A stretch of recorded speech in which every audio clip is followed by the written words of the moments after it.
Alors cette semaine pour réaliser le tuto, on va utiliser donc un assortiment de perles. Donc là, j'ai pris des perles Tila en turquoise, des perles Kéops en bronze un peu mat, des perles facettes de bohème en 3 millimètres beige et puis toujours donc des rocailles Miyuki donc en 11 et en 8.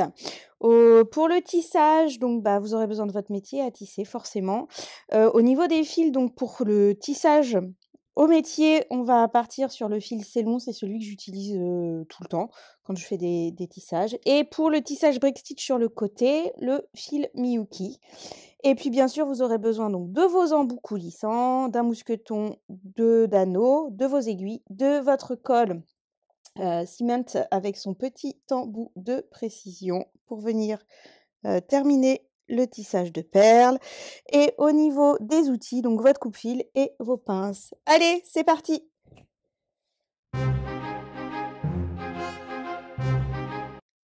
Alors pour la première partie du tissage, on va venir donc tisser les facettes de bohème et les perles Tila de cette sorte-là, enfin de cette façon-là, au métier à tisser. Donc là, on va installer le fil de trame. Si vous êtes débutante au métier à tisser, n'hésitez surtout pas à aller jeter un œil sur la vidéo que j'ai fait à ce sujet-là, sur comment débuter au métier à tisser. Je vous donne tout plein d'infos et ça vous sera très utile. Donc, pour commencer, on va faire un petit nœud avec notre fil Célon que je vais venir donc placer dans le petit clou ici. Et donc, je vais placer mon fil de telle sorte que je vais pouvoir y placer toutes les perles. Donc, là, on a une perle de rocaille. Donc, je vais mettre juste une petite encoche.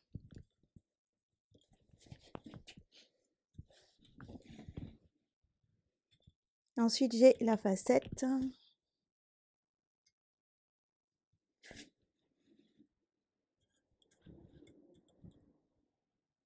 Donc, comme elle est un peu plus grosse, je passe 2 encoches.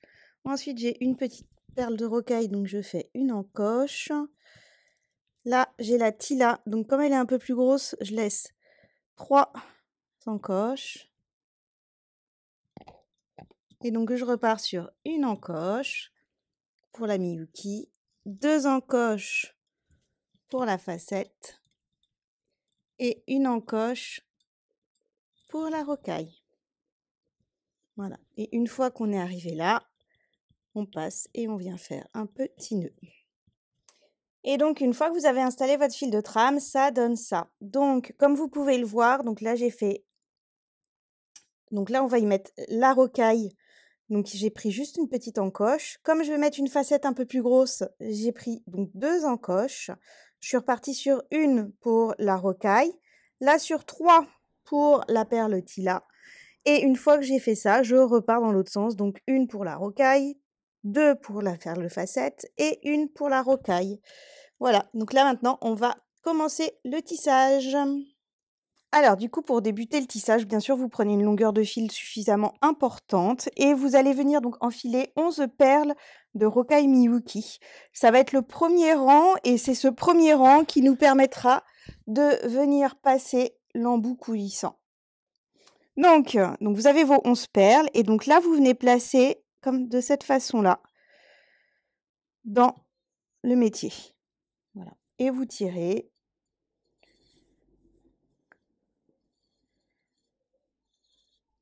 Vous laissez une bonne marge de fil sur la fin et vous repassez par au-dessus.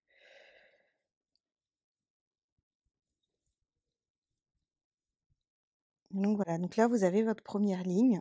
Ne le faites pas trop près du bord parce que quand on va couper, on va avoir besoin de faire les nœuds à ce niveau-là. Donc ça laissera un peu de... On a besoin d'un petit peu de marge. Donc vous voyez, quand ça va serrer, en fait, ça va l'embout va venir s'adapter parfaitement. Voilà, donc une fois qu'on a cette première rangée, maintenant on va passer donc au tissage du bracelet en lui-même. Donc on prend une rocaille, une facette, une rocaille, une perle Tila, une rocaille, une facette et une perle Tila. Et vous allez venir donc tirer sur votre fil, forcément. Et vous venez donc placer tout ça, comme ça, de cette façon-là. Et vous repassez par au-dessus de votre tissage.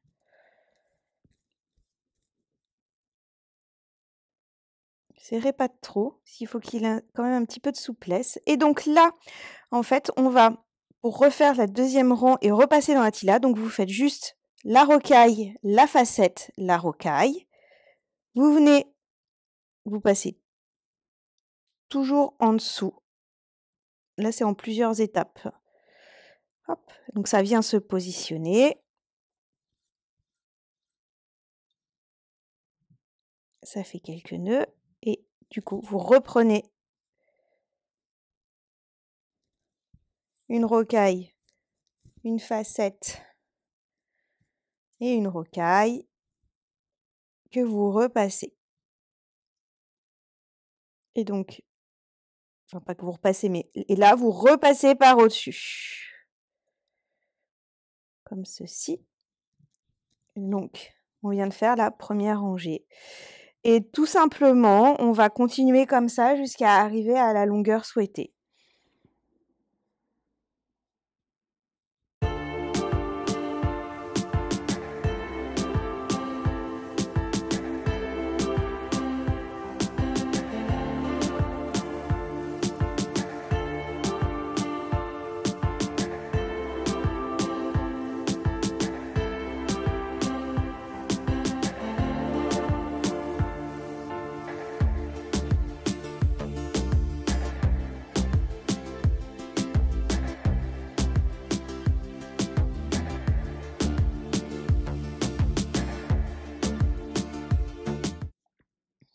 Donc là, vous voyez, on avance doucement, mais sûrement.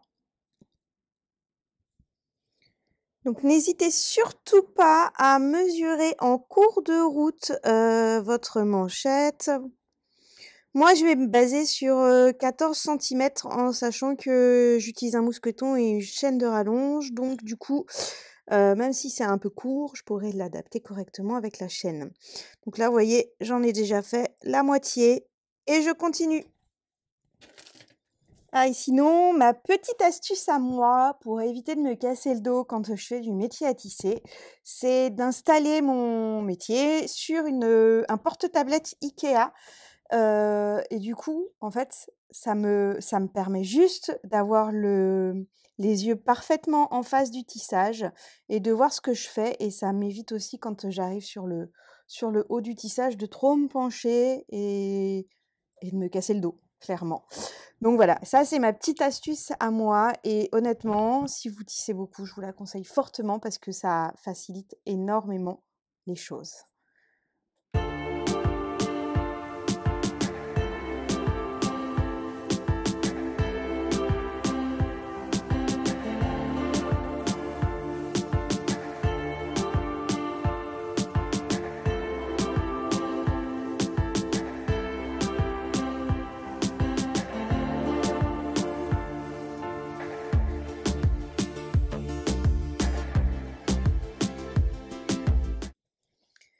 Et donc une fois qu'on est arrivé à, plus ou moins 14 centimètres, alors là je suis sur 13,5, mais en fait j'ai presque plus de fil donc je vais rester là-dessus. Il faut surtout, c'est vous assurer que vous avez un nombre pair de perles Tilla au milieu. Donc là moi j'en ai 22. 1, 2, 3, 4, 5, 6, 7, 8, 9, 10, 13, 14, 15, 16, 17, 18, 19, 20, 21, 22. C'est un détail important pour la suite du bracelet.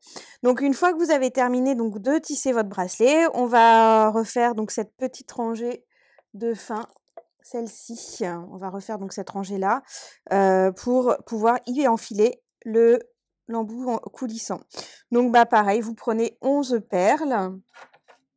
Et donc une fois que vous avez vos 11 perles, vous passez votre fil en dessous et vous venez donc les positionner entre chaque fil de trame.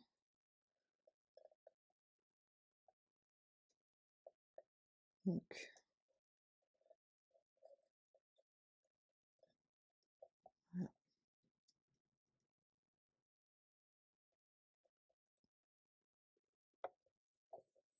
Et donc voilà, et ce que vous pouvez faire, c'est que vous pouvez repasser une fois encore dedans en serrant un petit peu.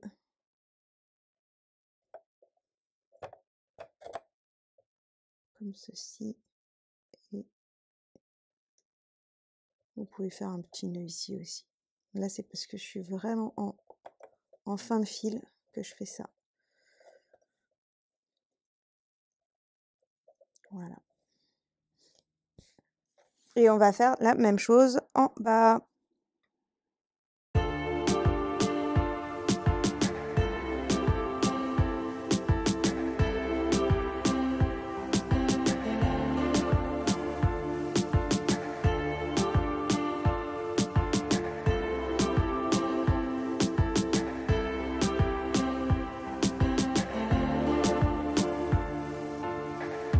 Donc maintenant que votre nœud est fait ici et qu'il est fait là-haut, on va venir donc couper notre fil de trame à ce niveau-là. Donc vraiment au ras, ras, ras. Et donc ça se détache. Et donc en haut, pareil, on le retire. Et on peut venir le couper de cette sorte-là. Et donc là, on a le bracelet tissé. Donc maintenant, on va venir donc faire les petits nœuds sur chaque fil pour consolider tout ça. Donc on fait d'abord le bas du bracelet et ensuite on fera le haut. En fait, ces petits nœuds, c'est ce qui va permettre de consolider le fil de trame quand on va le passer dans l'embout coulissant. Et pour être sûr que ça tienne bien, on va venir y mettre un petit point de colle. Donc il n'y a pas besoin que ce soit des nœuds parfaits. Il ne faut pas trop les serrer. Il faut juste vraiment que ce soit noué délicatement, mais que ça tienne.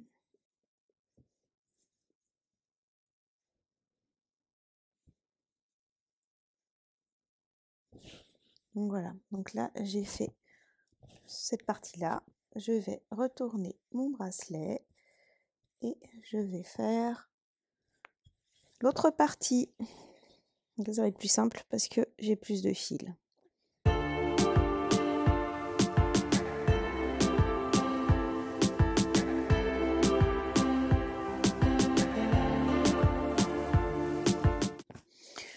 Donc voilà, donc une fois que tous ces petits nœuds là sont faits, on va venir prendre notre super colle de précision et on va venir mettre de la colle sur tous les petits nœuds de telle sorte à ce que ça les fasse tenir. Enfin surtout qu'on soit sûr qu'ils ne s'en iront pas une fois qu'ils seront installés, que cette ligne-là sera installée dans le fermoir, enfin dans l'embout coulissant. Voilà, et donc maintenant je fais l'autre côté. Comme c'est une zone qui est cachée, il n'y a pas besoin que ce soit parfait. Il faut juste que les nœuds soient pas trop gros parce que sinon vous pourrez pas passer en fait les perles et les nœuds.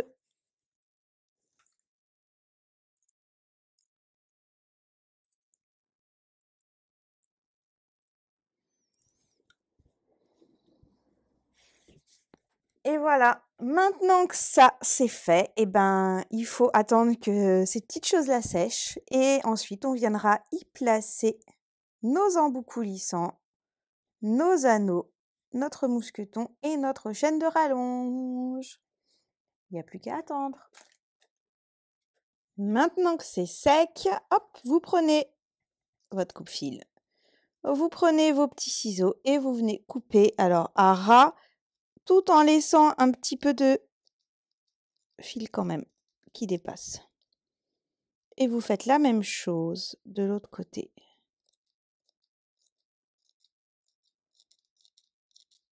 Prenez des ciseaux qui coupent, c'est quand même vachement mieux, hein. Je pense que mes coups de fil sont en train de rendre l'âme. Voilà. Donc maintenant que vous avez tout coupé, on prend donc les embouts coulissants et vous venez les passer donc dans la toute première rangée que l'on a réalisée. Et vous fermez. Alors vous pouvez prendre une pince, c'est mieux.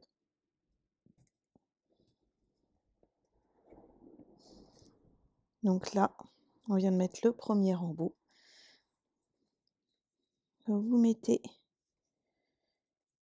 le deuxième embout. Bon, chacun sa technique hein, pour les fermer. Je trouve que moi d'appuyer sur une surface plate, c'est vachement plus pratique. Ou avec votre pince. Donc voilà. Donc là, on a mis nos 2 embouts. Donc maintenant, on va venir prendre nos 2 pinces pour ouvrir notre petit anneau que l'on va passer trou ici et on va venir mettre le mousqueton.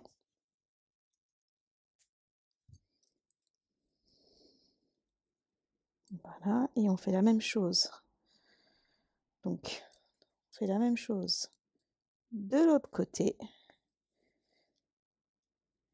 et avec votre chaîne d'extension.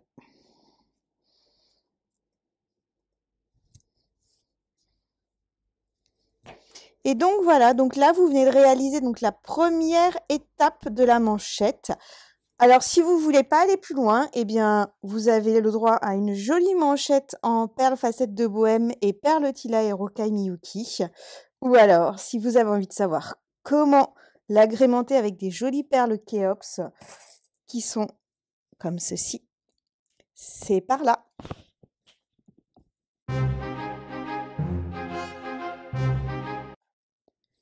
Donc, on va venir ajouter les perles Kéops comme sur la ligne ci-dessus. Donc, pour ça, je vous suggère donc de prendre votre perle. Alors, elles sont toutes petites.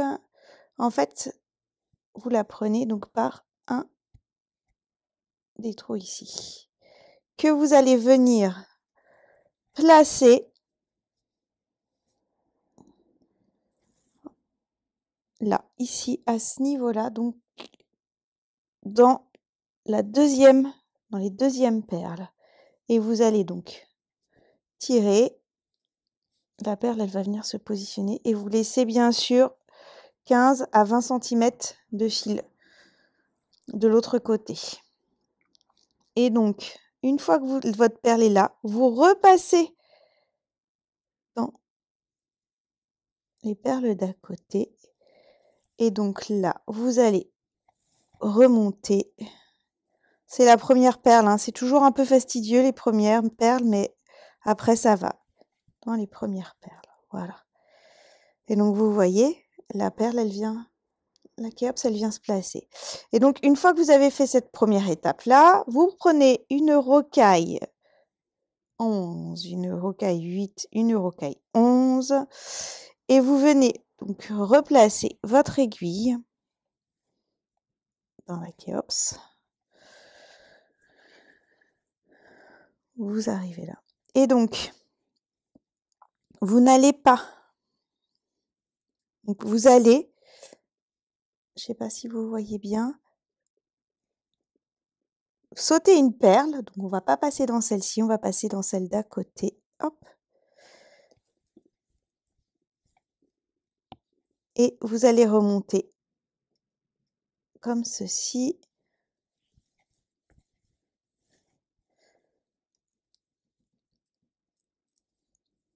Ça donne ça. Donc, vous prenez une rocaille 8, une rocaille 11, votre perle Kéops. Vous ramenez votre perle jusqu'au début.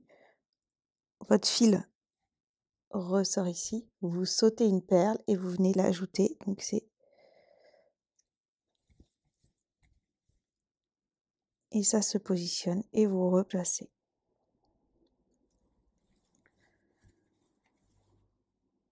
je vous remontre. Donc, je reprends mes rocailles. Je reprends ma Khéops.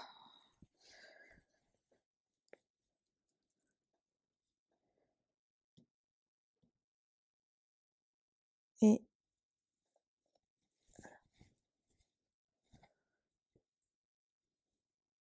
je repasse.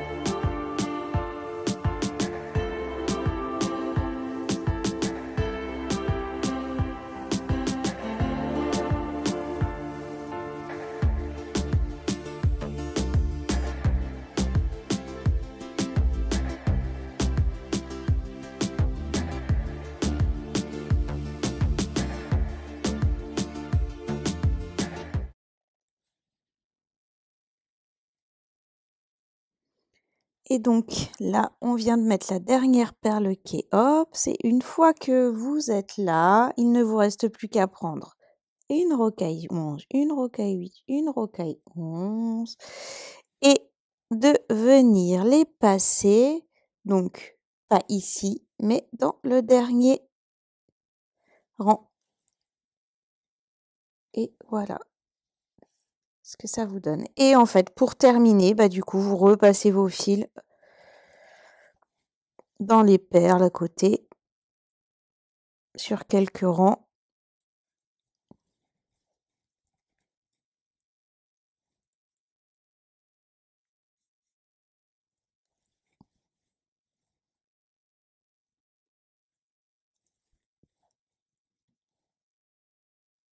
Histoire de consolider tout ça. Et vous pouvez ensuite donc couper à ras, hop, et vous faites. Et là, on va terminer donc l'autre côté. Donc, votre fil sortant, vous passez votre aiguille et vous prenez donc une rocaille 11, une rocaille 8, une rocaille 11 et vous venez passer dans les perles ici, donc dans le premier rang.